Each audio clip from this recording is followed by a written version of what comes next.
There is no way to fight for workers without addressing the everyday emergency that Canadians are facing today. The grinding unfairness of a system that is rigged for the rich, while 99% of us struggle to afford the basics. Les Canadiens n'ont pas les moyens de payer leur nourriture, leur loyer et leurs factures de téléphone cellulaire. C'est honteux. Et le NPD se battent pour changer cette situation. After all, 6 banks in this country made $70 billion in profit last year. Big Oil is riding a tidal wave of cash, an expected $90 billion in profit, wartime profit, this year alone.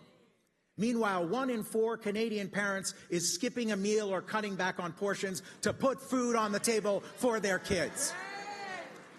Friends, there is a name for this situation that we are living in. It is called market failure. As New Democrats federally, we are proposing public options in every sector where the private markets are failing. Public ownership is the tool we need to turn this economy around. We're calling for a public option for groceries to lower the cost of food by 30 to 45%. A public options for cell phones and the internet to break up the telecom monopoly. A public solution to the housing mess that the market has created. That means a public developer hiring public construction companies to build non-market housing, cooperative housing, supportive housing, and rental housing geared to income. The public is ours. It is precious, and it ought to be beautiful. And lest you believe the Globe and Mail, let alone the National Post headlines, let me remind you that these are not radical ideas. BC and Manitoba still have public auto insurance. Saskatchewan still has a public telephone company.